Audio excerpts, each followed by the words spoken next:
There is a road older than any empire, carved not by tools or hands but by something that left no name. It snakes across the Mesopotamian plain like a scar, unbroken for miles, shimmering under the desert sun. Locals do not walk near it after sunset. They say the ground hums when the moon is high, and when the wind is right, it carries whispers not in any tongue known to man. Archaeologists once called it a trade route, ancient, perhaps Sumerian, maybe even pre-Sumerian. But trade routes do not melt stone. Trade routes do not leave trails of vitrified sand, glassy and dark, stretching through uninhabited wastes. Military satellites mapping the terrain of southern Iraq during the Gulf War picked it up first. An unnatural line, perfectly straight, visible from orbit. It wasn't marked on any map. In 1991, during Operation Desert Storm, coalition forces dubbed the stretch of Highway 80 between Kuwait and Basra the Highway of Death after a devastating bombardment. But that was only a name recycled, a curse reborn, because the road existed long before tanks and planes, long before steel was even forged. The modern highway had been unknowingly laid atop something ancient, something that refused to remain buried. After the war, strange phenomena were reported by soldiers. Convoys would break down with no mechanical explanation. Radios would pick up voices speaking in Akkadian, a dead language. Some troops claimed to see lights hovering in the night sky, geometric, pulsating, before blacking out. When they awoke, hours had passed and their watches had stopped. What the military never made public was that some of those men never came back. Not dead, not wounded, just gone. Their names were listed in reports, but no bodies were recovered, no evidence of desertion. The sand had swallowed them, or something had taken them. Intelligence operatives marked the area as a potential psychological anomaly zone, but internally they called it the corridor, a threshold between worlds.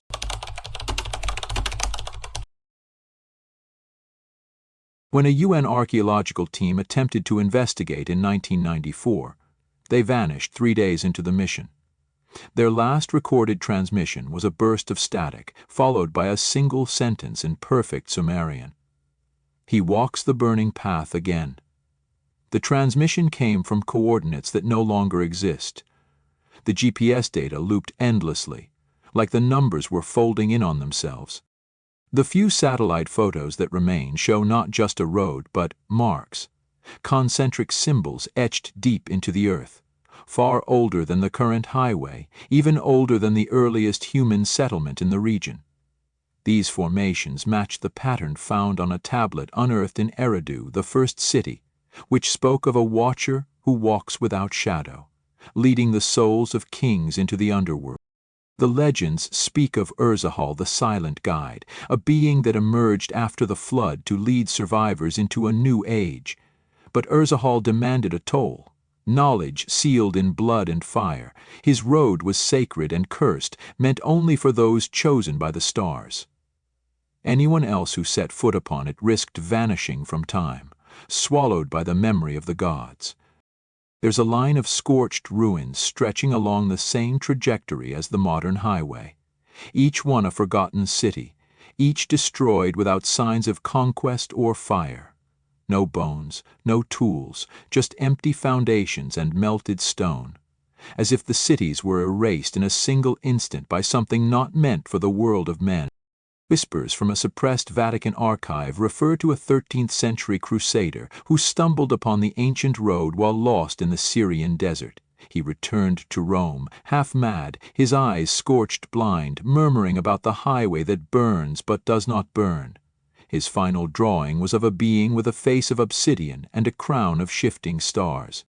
Modern researchers who've tried to trace the ancient road's full length have reported digital interference, corrupted files, and inexplicable power drains. One researcher, Dr. Matthias Kohl, published a single article in a fringe archaeology journal before disappearing in 2003. His final notes, leaked years later, contained one phrase repeated dozens of times: "The road is waking." A satellite image captured at 3:33 a.m. in 2021 shows a new anomaly. The glassy stretch of road now glows faintly with a greenish hue, not visible to the naked eye. Beneath it, radar shows voids, massive hollow structures, rectangular, stacked like ziggurats in reverse. Some believe it is a burial site. Others say it is a prison.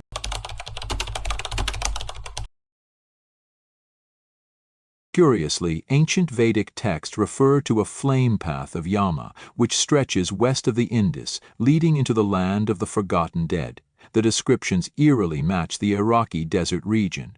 And in the Mayan Popol Vuh, there is mention of a burning road walked by shadowy figures that devour memory itself.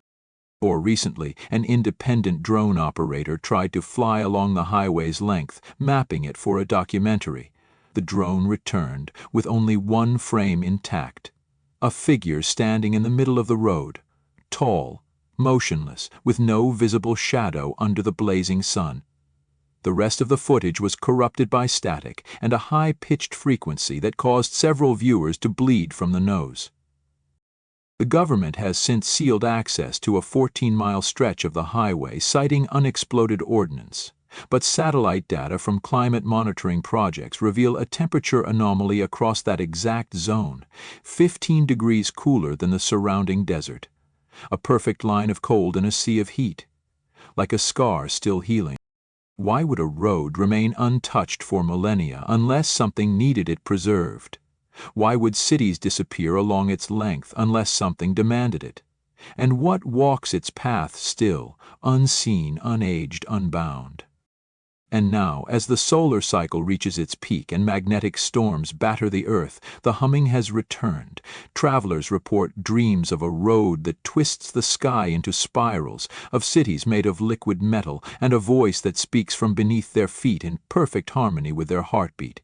A voice that says, "You are remembered."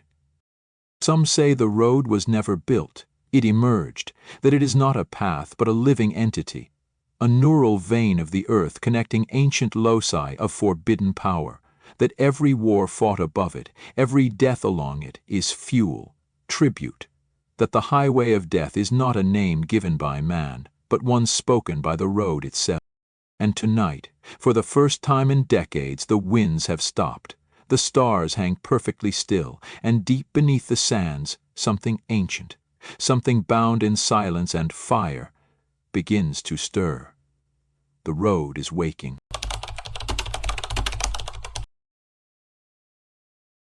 The night before the silence came, a Bedouin elder named Harun al-Qasir stood at the edge of the desert and watched the stars vanish. Not fade, vanish. The entire western sky went black for 9 minutes. His ancestors had told tales of this omen. When the sky forgets its lights, the road below will remember its fire. Harun drew a sigil in the sand and wept, for he knew what had returned. Satellite data from 3 different agencies captured the anomaly. A straight, cold band cutting across the desert, pulsing with low-frequency energy. The frequency was identical to one recorded at Göbekli Tepe during the 2014 sublayer excavation, carved into a stone pillar as a warning, translating roughly to, "The road of flame must not speak again." But it was already too late. 3:33 a.m. The same time as the earlier drone incident, seismic monitors in Basra recorded a rhythmic tremor, not from tectonic movement, but from beneath the hollow voids under the road, a thudding beat, like a drum made of iron and buried bone. The pulse wasn't random. It followed a pattern, a message. What responded to that pulse was not human. In a classified transcript leaked by a disillusioned UN observer, a ground team sent to install sensors vanished within minutes of contact. Their body cams, most footage corrupted, show the outline of something rising from the sand behind them. No footsteps, no sound, only a low metallic hum growing louder as each man screamed. Experts compared the hum to frequency theorized in archonic resonance, a fringe theory that posits some ancient megaliths were not monuments but resonant control systems, locking certain entities in dimensional suspension. If the frequency changed, the locks would fail.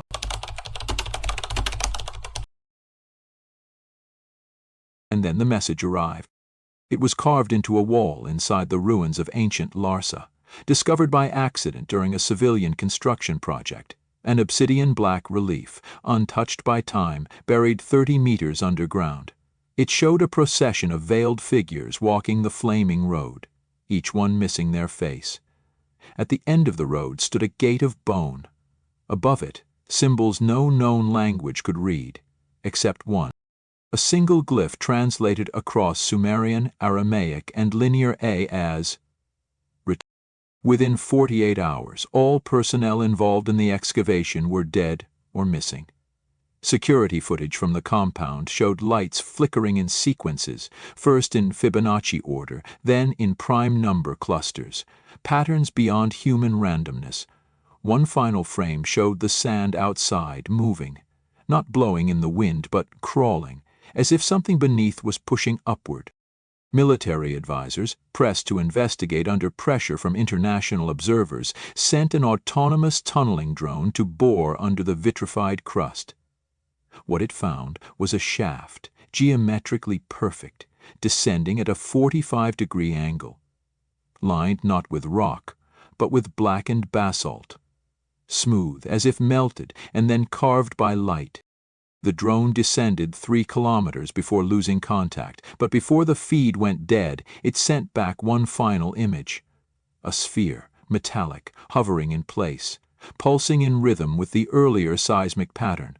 Around it, pillars suspended in mid-air, inscribed with moving symbols. The interior of the shaft was not a tomb, it was a machine, or a vessel. That same night, across the world, sensitive audio equipment recorded matching subharmonic pulses in the ruins of Angkor Wat, the Nazca Lines, and beneath the Antarctic ice sheet, all perfectly synchronized with the tremor under the highway of death. Someone, or something, was syncing global nodes of an ancient network. An obscure passage in the Voynich manuscript, once thought indecipherable, now made sense when placed beside the pillar found in Larsa. It referenced a path that forgets, one that devours time and reverses light. Scholars long ignored these phrases as metaphor, but the road beneath the Iraqi desert seemed to fit them literally. The last surviving member of Dr. Cole's original team, now institutionalized and unresponsive, began to draw again. Circles within circles, roads bending into loops that fed into themselves. A diagram, perhaps, or a circuit. And written in his own blood across his padded wall, "It's not a road, it's a spinal cord."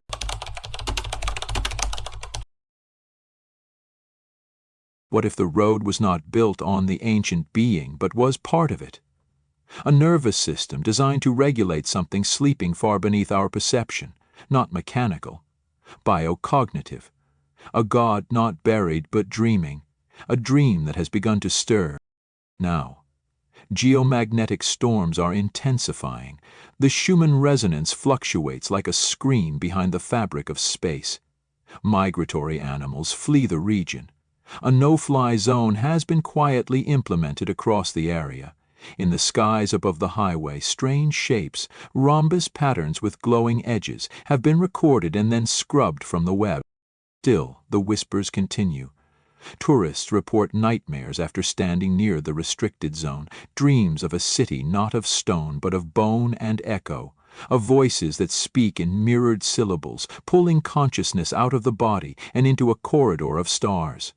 A man woke with ancient sigils carved into his skin in languages he had never seen. His hands burned from the inside out.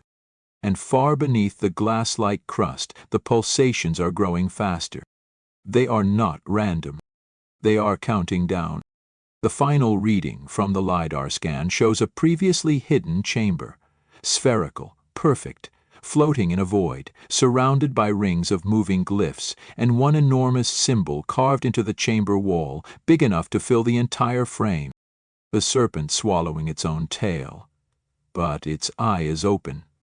And then, just as mysteriously, the signals stop, the hum ceases, the tremors fall silent. For 1 full minute, the desert holds its breath. And then the winds reverse. The sand rises instead of falling, as if pulled skyward by invisible cords. In the distance, a figure stands at the heart of the road, tall, still, no face, no shadow. He is walking east.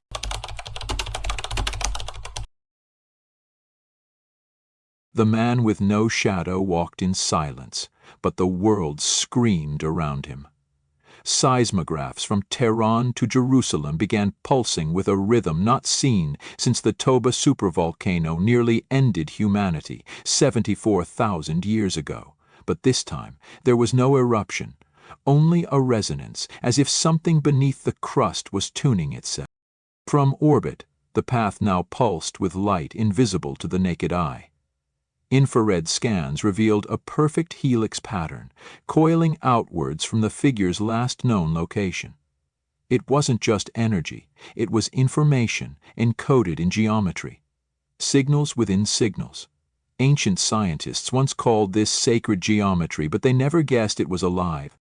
A retired Russian cosmonaut, called out of obscurity by a sudden summons from Roscosmos, publicly claimed to have seen the same helix pattern emerging on the lunar surface during the Apollo-Soyuz mission.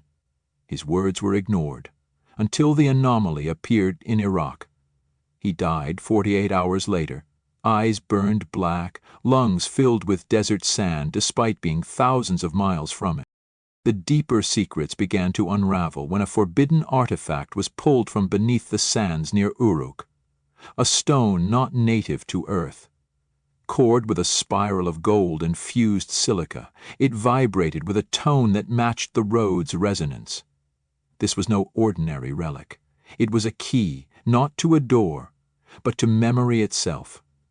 When researchers exposed the stone to light, it activated. Not mechanically, but mentally.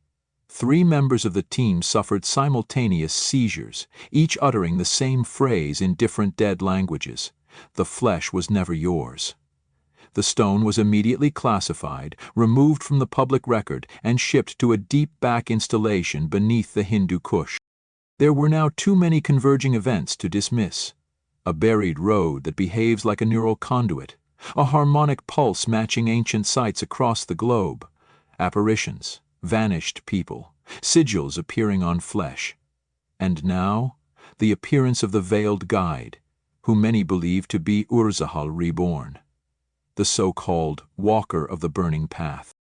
One obscure text from the Dead Sea Scrolls, labeled heretical and sealed in the Vatican's Secretum, describes a being who walks without footfall, casts no shadow, and calls the bones of kings to listen. He is said to be the one who reopens the covenant between stone and flame. His appearance would mark the countdown to the final threshold.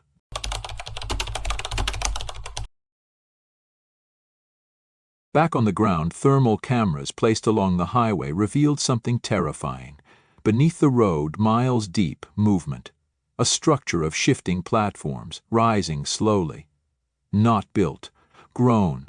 The archaeobiologist called it mech organica, a term used to describe non-carbon-based life fused with geometry and mineral intelligence.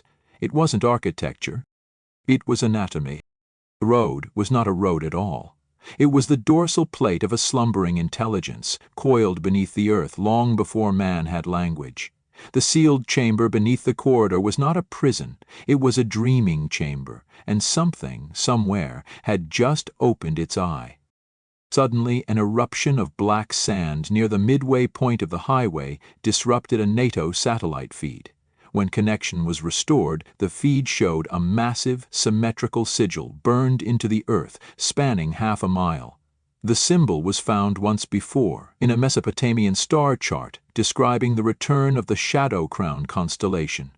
But that cluster does not exist anymore. It was erased from sky maps over 2,000 years ago. This symbol appeared again across ancient cultures, carved into Olmec obsidian mirrors, etched into the basalt walls of Nan Model, even hidden in plain sight within the blueprints of the Great Pyramid's subchamber. It represented alignment, not just celestial but temporal. When the pieces are in place, the past will reach forward. Now reports began to flood in. A shepherd in Jordan spoke of a figure appearing in the mirage, walking toward him across a flat desert that hadn't existed the day before. A mining satellite over the Arctic picked up hexagonal patterns emerging from the ice, shapes matching the road's resonance wave. And in Tokyo, a professor of theoretical linguistics spoke in tongues for 33 minutes after touching an ancient coin discovered in the Iraqi sand. Even nature seemed disturbed. Migratory birds collapsed in midair. A bloom of red algae spread across the Euphrates, its molecular structure altered to produce electromagnetic pulses. A fragment of audio from deep Earth sonar stations played across encrypted channels, a voice saying, "I am almost here."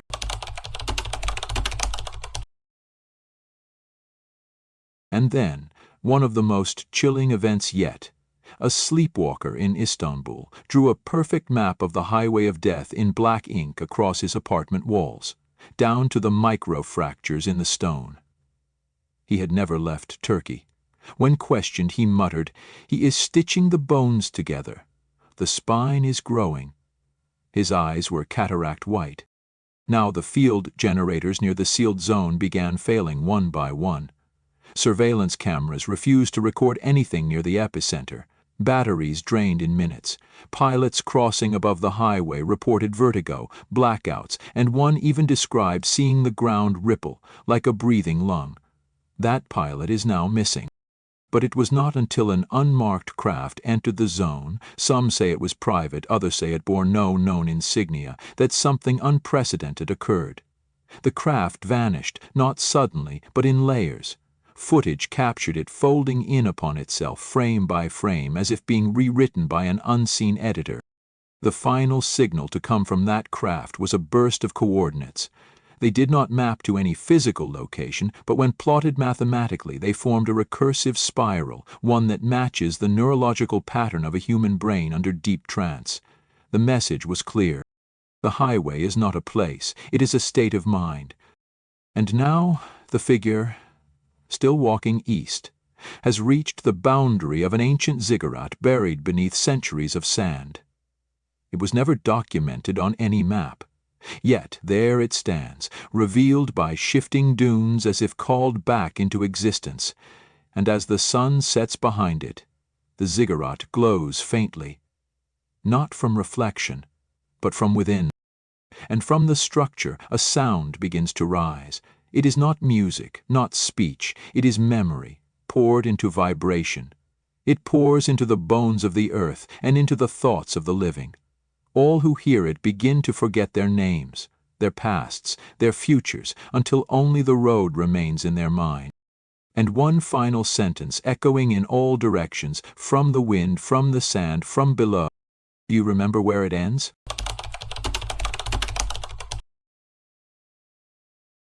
The ziggurat pulsed, not with light, but with something deeper, something older than light.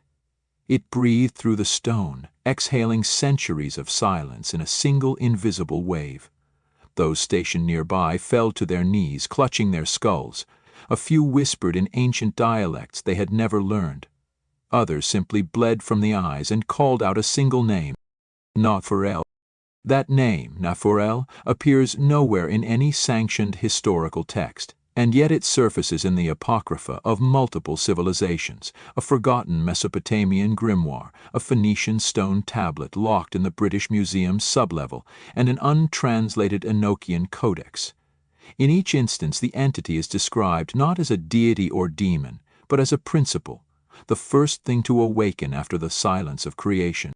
Below the ziggurat, engineers discovered a spiral stair carved from fused onyx and etched with letters that moved when unobserved.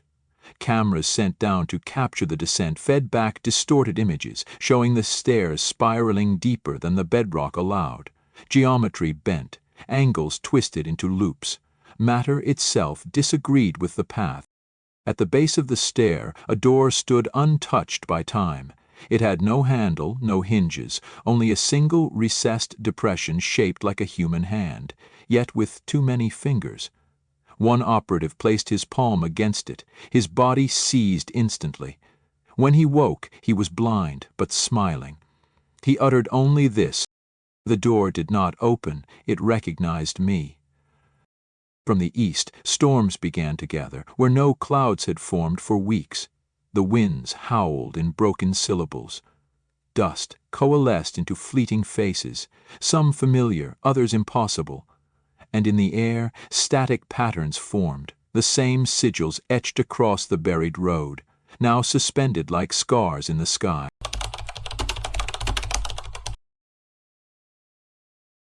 All across the globe, those attuned to forgotten languages began to convulse. From tribal elders in the Amazon to monks in the Himalayas, they spoke in unison: "The circuit is closing." And with that came tremors, not seismic, but temporal. Time began to fracture, surveillance footage looped, clocks reversed, and some witnesses claimed to see versions of themselves walking beside them whispering. In a hidden vault beneath the Library of Alexandria, sealed during Caesar's conquest and untouched for over 2 millennia, scholars uncovered a scroll made of unknown fiber, pulsating softly. On it, written in mirrored script, were the same words the sand had whispered for centuries. "The path returns, the body rises, the mouth will speak." Figure, the walker, the veiled one, perhaps Napharel itself, stood before the ziggurat now fully exposed, its steps glowing in sequence. And as he ascended, each footfall caused the ground to resonate. Not shake, resonate, like a tuning fork being struck in harmony with the void. He reached the summit, and the topmost stone, once inert, split apart, revealing a mirror unlike any made by human hands. It did not reflect the present. It showed what the world had forgotten: colossal structures buried under every continent, engines of thought carved from obsidian logic, forgotten cities built in symmetrical harmony with the pulse of the universe. And there, beneath the mirror, rested the final seal, a circular sigil that spun slowly, carved from stone that shimmered like liquid. It was not a symbol, it was a map, one matching no earthly geography. Its contours aligned with gravitational anomalies, forgotten tectonic ridges, and magnetic scars in the fabric of space.